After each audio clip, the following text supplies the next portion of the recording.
My name is Deidre Smith, and today we will be talking about the National Alliance for Eating Disorders. Okay, so first I just want to start by grounding us in who the National Alliance for Eating Disorders is. They were founded by Joanna Candell, who is someone with lived experience. And this matters because this whole organization was built from a place of understanding and compassion, not just clinical knowledge. Their mission is simple but powerful: education, outreach, and advocacy. And honestly, they walk it out pretty well. What I appreciate is how accessible their resources are. Everything from free virtual groups to a nationwide treatment directory. As I said, this is like nationwide. So let's talk about why this matters in Washington State. Um, We do have good programs here. We've seen it throughout the weeks, all these wonderful presentations, which is fantastic, like the Emily program, the ERC Bellevue. But access is sometimes not equitable. If you're on the east side of the state or in rural areas, it's kind of a different story when it comes to access. So there's still sometimes long wait lists, insurance obstacles, which also was talked about in previous presentations, and not enough specialized providers. The Alliance fills those gaps with virtual support and screenings. It's a bridge for people who can't get immediate in-person care. So, not to put you on the spot, Professor Buffum, but I kind of am. As I was scrolling through all the providers, I found that you are one of the providers on this website. And as you can see, it says that she's certified in eating disorders, um, and she offers virtual sessions statewide. So that's just like an example of the access that you can have with these websites. They can be virtual, they can be right in your backyard, they can be far away, but I think the point is just the access. So they do offer free virtual support groups. And this is actually one of my favorite parts of their resources because these groups are therapist led, which means that people aren't navigating this alone. They offer spaces for different identities: LGBTQ+, BIPOC, people in recovery, and loved ones. And that's huge for inclusion. Um, and because it's virtual, someone in a small town can have access to the same level of support as someone like in Seattle, the bigger cities. It's also free, which removes a major barrier to care. Okay, so let me walk you through some of the main things NAED actually does because they really do a lot. So first, like I talked about before, they run free weekly support groups led by licensed therapists. You can actually go to their website and see all the therapists that are signed up to facilitate these groups. And also, there's a facilitator application that you can fill out if you're a therapist and you want to facilitate the groups. Um, They also help people figure out what kind of treatment that they need, right? So a lot of families come in thinking that there's only outpatient or inpatient. So treatment navigation is kind of like their lifeline. It kind of gives them an outline of everything that's available. Clinicians also get access to trainings and continuing education opportunities, which keeps everyone up to date on best practices. And they're really active in schools and communities, helping increase awareness and decrease stigma because so many eating disorders get missed early on. And finally, they run a national campaign actually and it keeps eating disorders in the conversation invisible, right? They really try to make sure that these topics don't stay hidden, and I really appreciate that.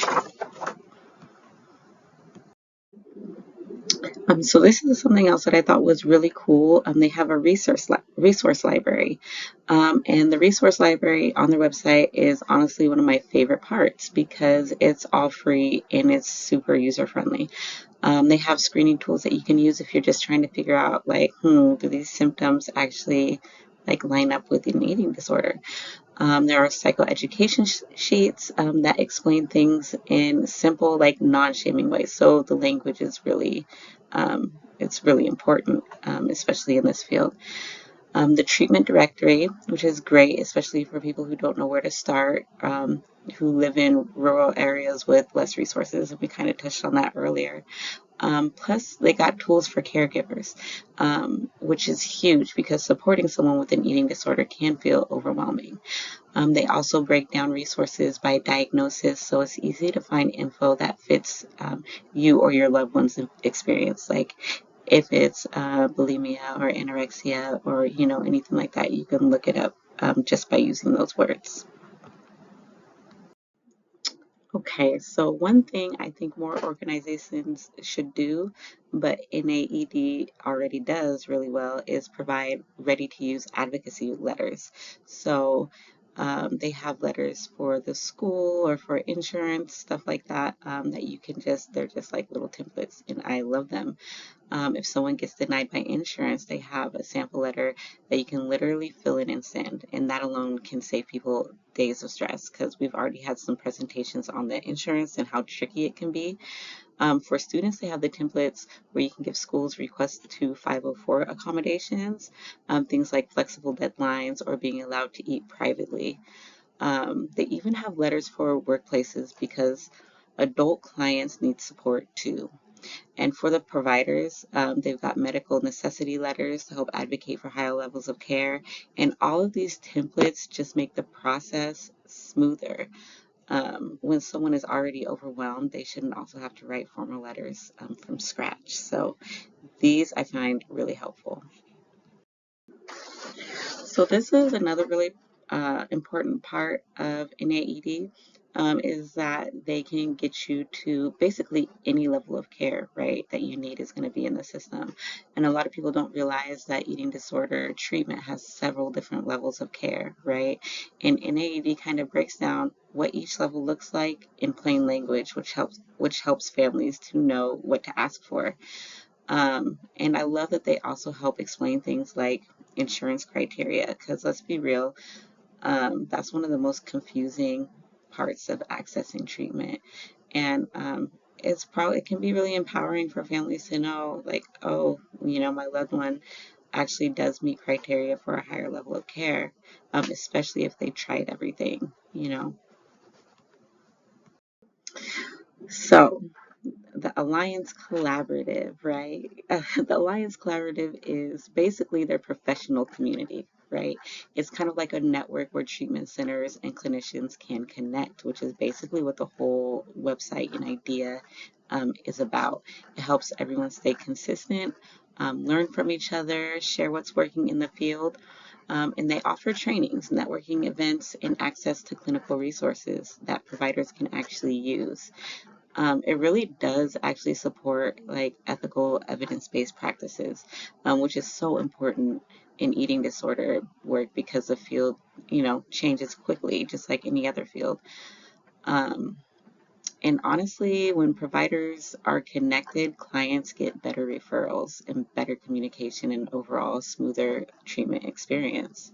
So it's not just professional development, it directly impacts the quality of care people receive. Okay, so this slide is just really emphasizing why early detection matters when we're talking about eating disorders. So AED, the Academy for Eating Disorder Centers, centers its entire approach on two things, catching symptoms early and using a team-based model of care. That means physicians, therapists, dietitians, family supports working together, um, not treating this disorder in isolation. The Alliance actually mirrors this best practice model. They focus on early screening, connecting people to multidisciplinary resources, and making sure the community is included in the care. So they're not just like providing information, they're building a pathway to actual treatment. And I included the quote, early recognition and multidisciplinary care saves lives. And so I included that quote because it really sums up the urgency Um, that early recognition and multidisciplinary care saves lives. And this comes straight from the AEV medical care guide. And it's something we see every day. Early intervention absolutely changes outcomes. Working as a SUD therapist, that's kind of what we work on, prevention, especially with our younger clients. So it's familiar and it works. And I think the big takeaway here is when we identify symptoms early and surround somebody with comprehensive team-based support, we significantly increase the chances of a full recovery. So here are my references. The National Alliance for Eating Disorders connects national resources with Washington-based care. It's inclusive and accessible, and it empowers both clients and providers. So I encourage you all to explore the Alliance's website and share it within your professional networks. Thank you for listening.